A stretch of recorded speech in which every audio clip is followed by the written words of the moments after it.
श्री स्वामी समर्थ. नमस्कार स्वामी भक्तांनो, आज आहे सोमवार आणि सोमवारच्या दिवशी आपण भगवान शिवांची म्हणजेच महादेवांची पूजा करतो. तर आज आपण शिवाची जन्मकथा ऐकणार आहोत आणि त्यानंतर शिव भगवान यांचा एक पवित्र मंत्र ऐकणार आहोत. भक्तांनो, आजचा हा मंत्र आणि ही कथा खूप प्रभावी आहे, त्यामुळे दुर्लक्ष करू नका.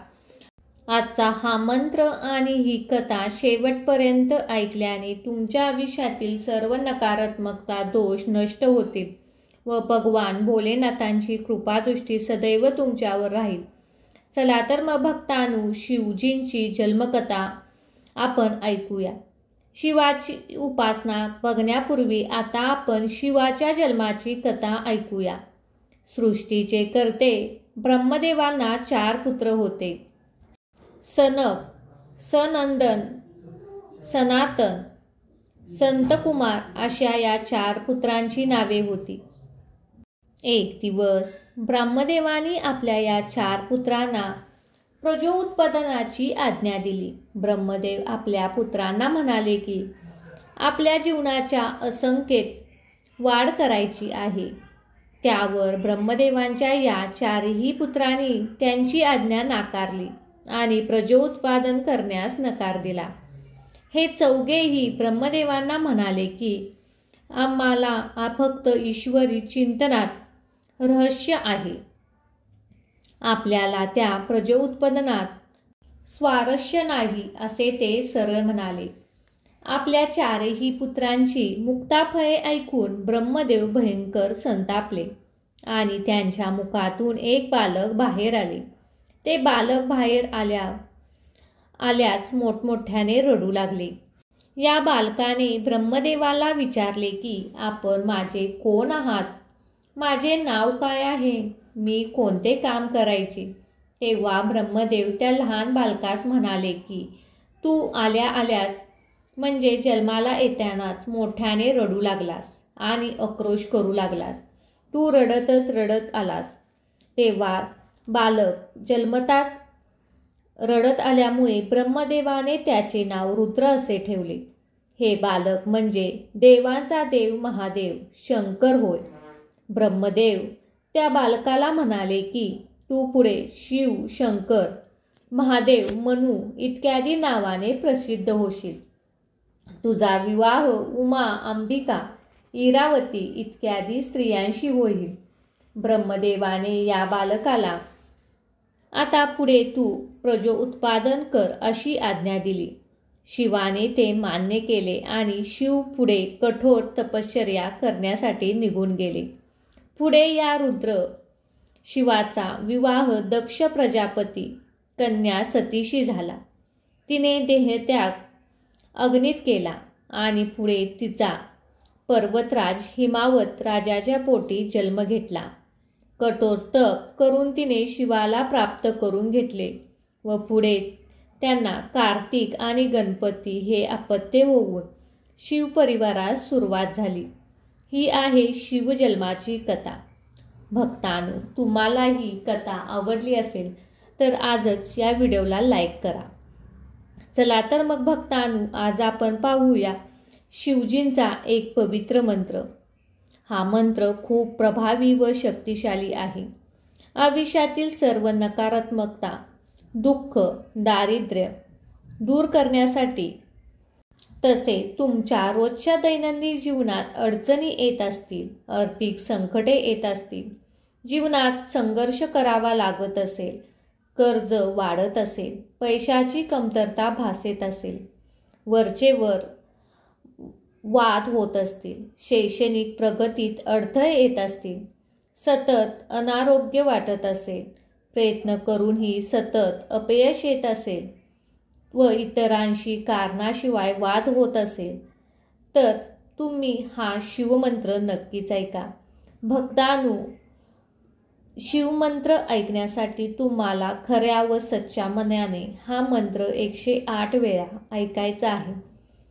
हा मंत्राचा प्रभाव तुम्हाला लगेचच दिसून येईल.